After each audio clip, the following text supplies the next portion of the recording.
Bongbong Marcos na times 2 ang utang. Grabe! Ang si Tatay Digong, 6 years, wala na times 2 ang utang. Daghan of developments, daghan of achievements, daghan of kayo ang ilang ko ipapatay, masugot ko!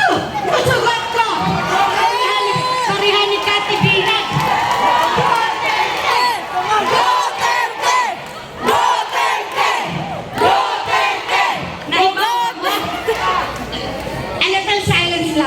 Naibaw, nakailan mo ni Kati Binag? Kung nakailan mo ni Kati Binag, isog siya. Matod pa ni Father Shano, di siya mahadlok mamatay. Siya ay usa sa kinaunhan ng Bulgar, 2024 pa. Unsa ka bangag si Bongbong! Unsa ka bangag si Lisa! Mga adik! Kaya, musugot mo! Musugot na kamuluan ta o adik! Musugot na!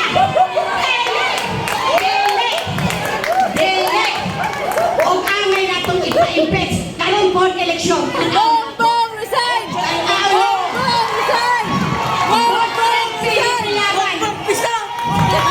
Akong pangayuon ninyo, ha? Bongbong resign! Ang nahitagod sa una, against unta ko, moingon ko unta, ha?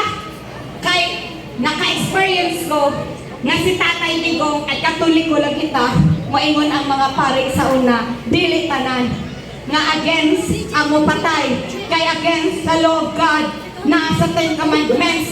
Pero angay bang buhayon ang mga bangag?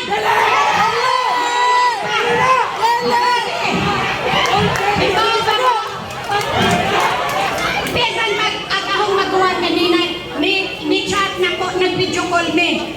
Bibing, maluoy ka sa imong pagalimon, maluoy ka sa imong duha ka anak, ayaw ibailo, ingon ko manang. Ginahanglan, mo stand up for what is right, for what is true. Kung naibaw ba mo, di ba ang mga vlogger gipatawag? Kalas abante, kanang buhat ko, moingon sila, puro fake. Anang hilak na lang taon itong duha, kay kuno fake. Pero sa tinod, tanan akong gisulti nire, dili fake! Yes! Hindi ko mahadlok nila. Hindi ko mahadlok. Hindi sa pagkarundayon. Nasa sila sugon. Huwag sila ko sa agtang. Magkagulo.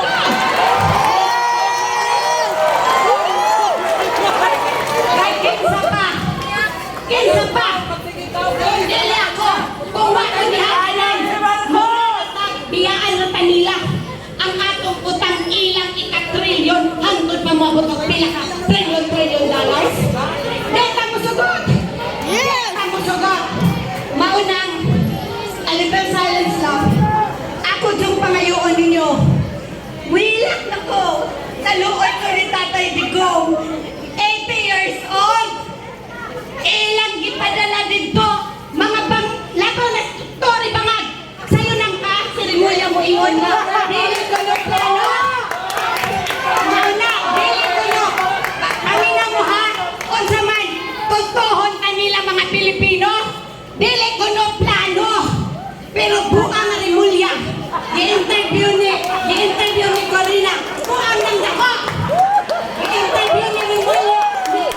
Mga, wasa ka mo, ang tanan, ni Adinhe. Kung parihan mo na kong stand, kung isip mo, stand Pilipilaban.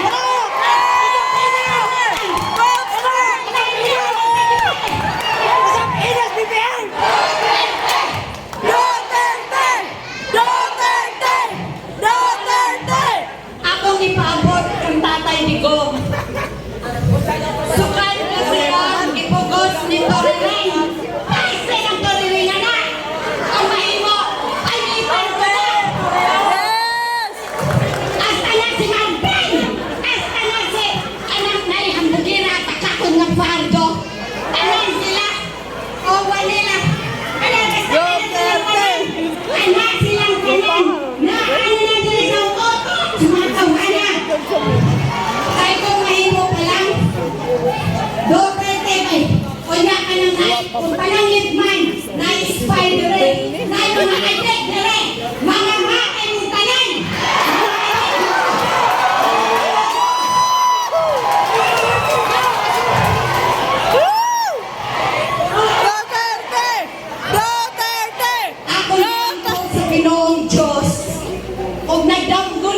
ko tungod sa akong may paghuna-huna nga adunay divine intervention.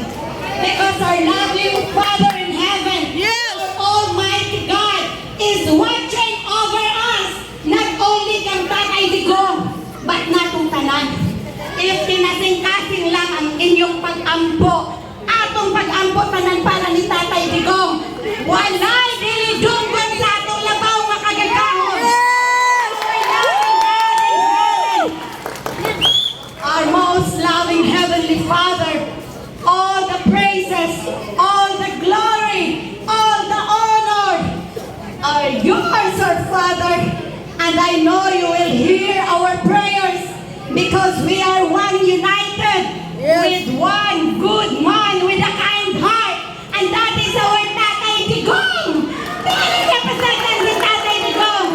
Dili niya pasagdan si Tatay Digong.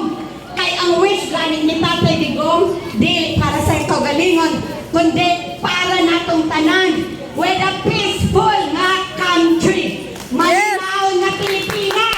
Na wala na untay mga bangag. Wala mga adik. Wala na untay mga kurat na politicians. Mauna, o salamat sa 2 minutes na nilapas sa imong